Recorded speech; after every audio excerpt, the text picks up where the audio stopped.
Ada juga sekarang ini yang sering dikatakan oleh siapa? Habib Rizik Syihab, ya, imam besar. Hati-hati, Abu Yamamah Ghufran ini adalah bagian dari operasi intelijen hitam. Kalau saya bisa garis bawahi, ini namanya jidat hitam PS intelijen hitam. Yang membela khilafah siapa? Yang mendukung Syiah siapa? Kan begitu. Wong kita dididik oleh Abu Yamamah Ghufran untuk menjaga NKRI jangan sampai menjadi negara khilafah Rafidah Islamiyah, masih sama NKRI. NKRI. Tapi ada yang mau mengganti negara khilafah Rafidah Islamiyah. Dan itu ditantang keras oleh kita.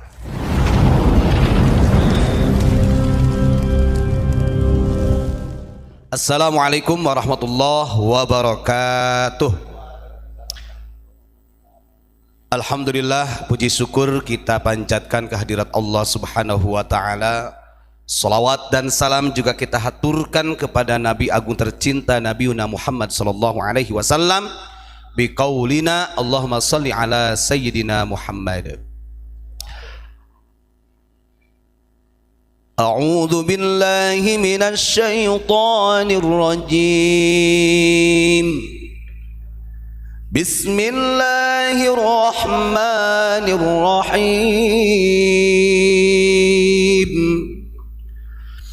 Faman azlamu mimman iftara 'ala Allahi kadziban aw kadzdzaba bi ayatihi innahu la yuflihul mujrimun.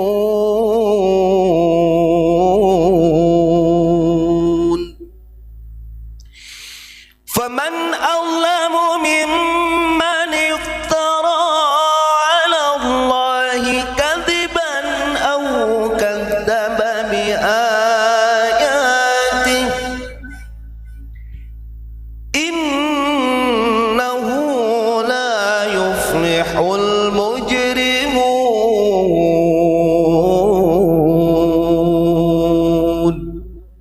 Sadaqallahul azim. Habibi tabibi mughithi mughithi.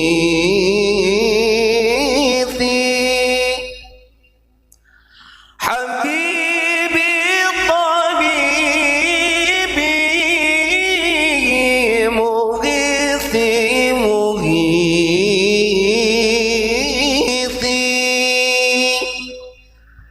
Ya man syaraita layla musahiban Jibril bil masjidil aqsa fi tilka laylati.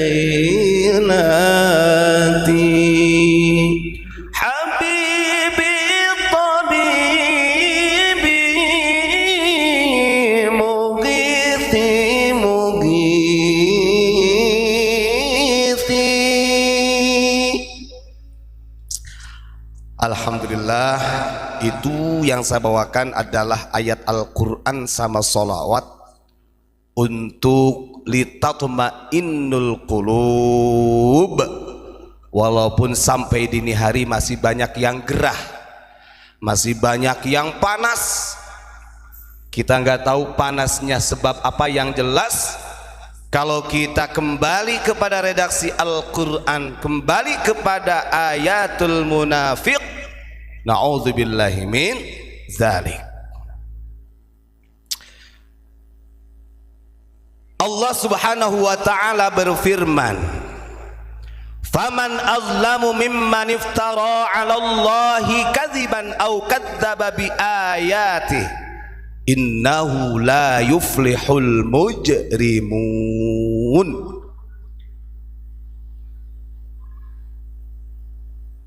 Dalam ayat tersebut bahwasannya Allah itu menjelaskan orang yang paling zalim, orang yang paling durhaka daripada orang-orang yang membuat kebohongan terhadap Allah dan membuat kebohongan atas ayat-ayat tanda-tanda kebesaran Allah. Sesungguhnya orang yang seperti itu la yuflihul mujrimun, tidak akan pernah mendapatkan keberuntungan. Karena mujrimun itu ya jahat ya kene, lacut ya kene, ya zalim ya kene. Tapi ada yang menarik dalam ayat ini kalau kita buka. Kebetulan saya buka dalam tafsir Ruhul Bayan yang dikarang oleh Al-Imam Asy-Syaikh Ismail bin Mustafa Al-Hanafi Al-Khalwati. Nanti ada yang tanya, kan Indonesia madhabnya Syafi'i, kenapa ini yang menggunakan referensi madhab Hanafi? Dasmu itu gak ngerti masalah madhab, angel ya. Di dalam hal kebohongan ini ada yang agak ngeri-ngeri sedap nih kalau saya bacakan ini. Wa fil hadithi, di dalam salah satu hadis disampaikan, inna min a'zamil fariyati thalathan, kebohongan terbesar, kedustaan yang sangat besar. Di sini a'zam ini ada 3. Ini nanti dari 3 ini tinggal dicek. Orang yang menyesatkan unik itu termasuk orang yang zalim, sekalipun itu andai kata orangnya yang memfatwakan sesat itu adalah orang-orang yang punya lembaga. Kita lihat, kita cek. Inna min a'zamil fariyati thalathan, ada 3 nih kebohongan yang paling besar. Artinya ada kebohongan-kebohongan yang bisa dimakfu gitu Pak. Secara tingkatan ini sudah a'zam, kebacut bahasanya. Apa saja? Ayyaftariya ar-rajulu ala ainaihi yaqulu ra'aitu walam yara. Kebohongan yang terbesar adalah ketika ada seseorang, di sini laki-laki penjelasannya, intinya siapa saja, ketika ada seseorang yang mengatakan saya pernah melihat sesuatu tersebut atau saya pernah mendengar sesuatu tersebut, walam yara, tapi dia tidak pernah mau meng-cross check apa yang dilihatnya, padahal dia tidak melihat yang sebenarnya. Awas, ini adalah min a'zamil fariyah. Ini bagian kebohongan. Makanya di dalam Islam kenapa harus ada tabayyun? Supaya tidak didefinisikan orang yang mengatakan A, B, C, D sampai Z tanpa ada kebenaran. Ini nanti dikategorikan sebagai kadzibul mukadzabun, para pendusta. Oh, sekarang kan zaman media sosial, untuk mencari informasi gampang, tinggal searching, buka YouTube, Google. Ya sekarang katanya bermadhab Syafi'i, tapi yang standarnya kaidah yang digunakan kok googling. Saya Google gimana coba?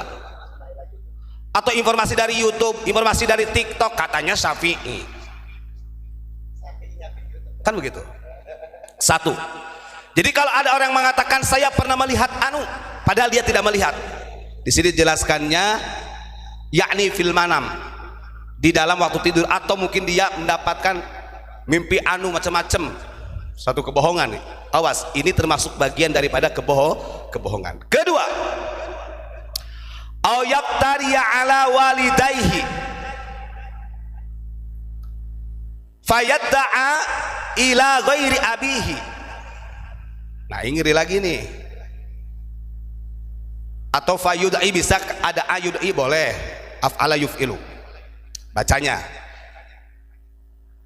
Yang kedua, kebohongan yang besar itu adalah membohongi kedua orang tuanya sendiri ketika seseorang tersebut mengaku-ngaku sebagai anaknya orang tua, bukan aslinya, ghairu abihi.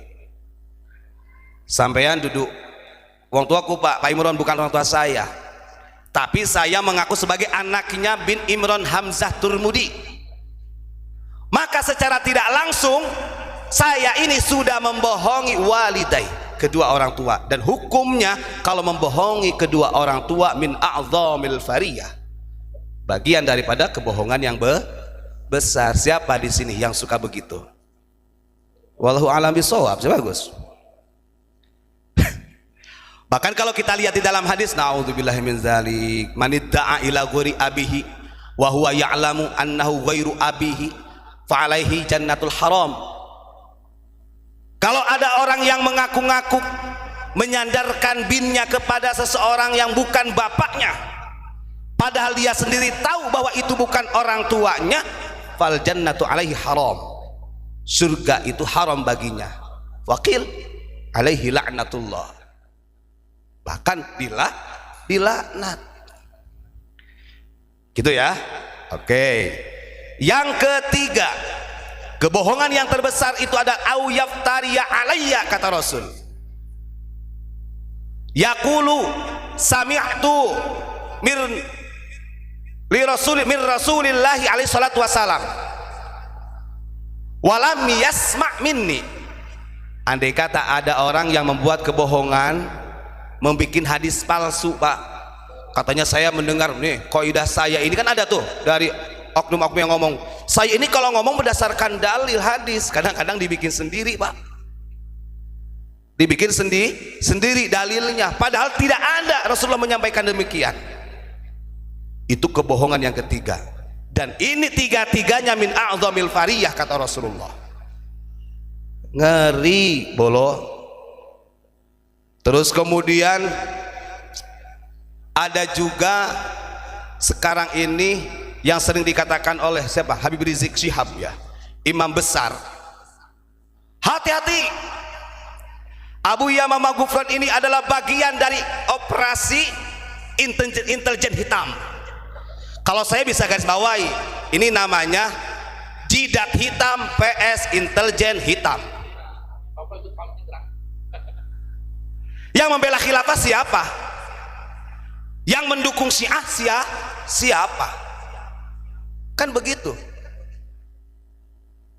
Wong kita dididik oleh Abu Yamamah Ghufran untuk menjaga NKRI jangan sampai menjadi negara khilafah Rafidah Islamiyah, masih sama NKRI.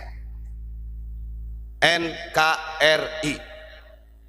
Tapi ada yang mau mengganti negara khilafah Rafidah Islamiyah, dan itu ditantang keras oleh kita. Nah, ini namanya unyil, bahasanya unyil. Dia berani nyebut unyil gitu.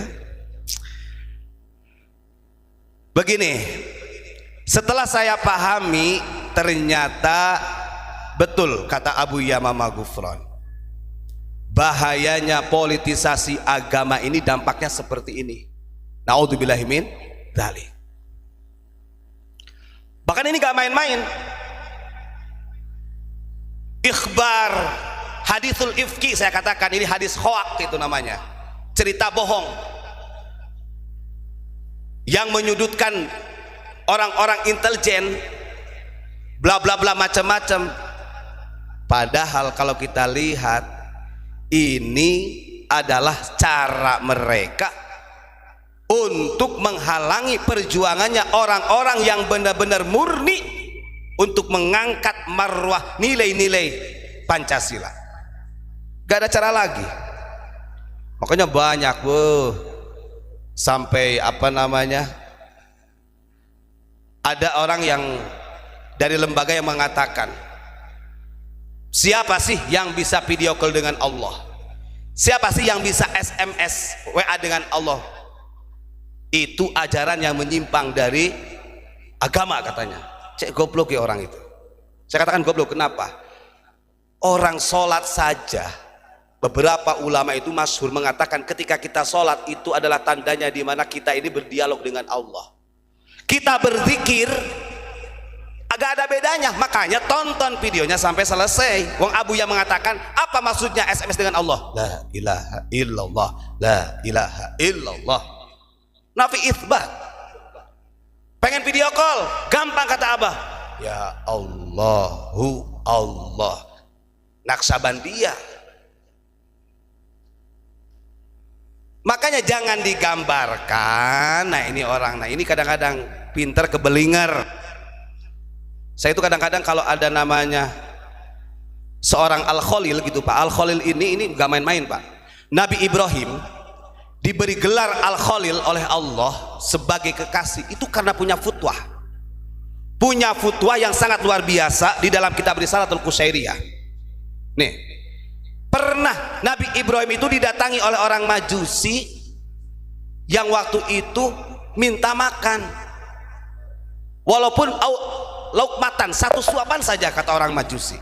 Lalu Nabi Ibrahim berkata begini, gak apa-apa saya kasih makan dengan syarat kamu ikut agamaku. Ya akhirnya orang Majusi ini yang menyembah api dia pulang. Setelah pulang Nabi Ibrahim ditegur keras oleh Allah. Hei Ibrahim, kamu ini kau jadi manusia cek sombong ya Ibrahim. Saya ini sang Khalik yang menciptakan semua makhluk termasuk orang Majusi tadi yang minta makan. 50 tahun khamsina sana utaimuhu nutaimuhu kata Allah. Selama 50 tahun orang Majusi ini saya beri makan. Sekarang ketika ada orang Majusi yang minta makan walaupun satu suapan kepadamu Ibrahim, kenapa kau beri syarat? Di mana letak Rahman Rahimnya? Emang kamu Tuhan? Akhirnya Nabi Ibrahim dedek. Nabi Ibrahim bergegas membawa makanan memberikan ke orang Majusi tersebut. Sampai akhirnya orang Majusi kaget, loh kenapa Ibrahim? Bukannya engkau tidak mau memberi makan kecuali memberi syarat?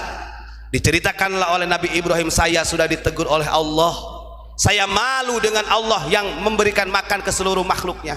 Akhirnya biiznillah wasilah Nabi Ibrahim itu orang Majusi masuk Islam.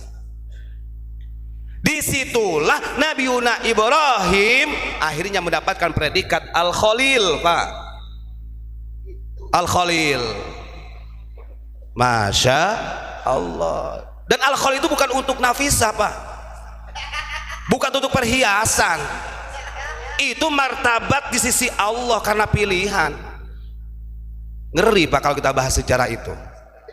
Itu ya, pahami. Jadi ini orang lagi rame-rame saya katakan hadithul ifki yang pernah terjadi kepada Aisyah ini terjadi zaman sekarang. Dengan adanya digital itu luar biasa. Orang kok gak ngerti. Wong Abuya jelas-jelas.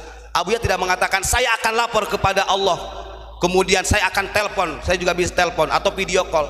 Itu kalau nonton video yang panjang Mas Bro, itu adalah kelanjutannya. Bagaimana caranya SMS dengan Allah? La ilaha illallah. Begitu. Orang baca Quran, Al-Quran itu adalah firman Allah. Kita baca Quran. Beliau Abu yang Maghfur ya gak ada bedanya. Kita ini lagi bermuhawarah dengan firmannya Allah.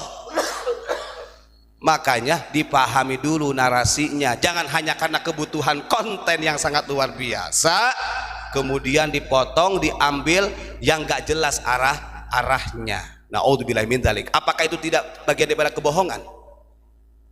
Kebohongan, karena kebohongan yang ketiga ini adalah kebohongan yang mengatasnamakan agama Mas Bro. Saya ulangi lagi ya, min a'dhamil fariyah thalathan. Kata Rasul ada 3 kebohongan yang terbesar. Satu, ketika ada seorang laki-laki yang mengatakan saya pernah melihat sesuatu padahal dia tidak pernah melihat. Bohong. Nah ini bisa kita imajinasikan, kita aplikasikan dalam kehidupan sekarang.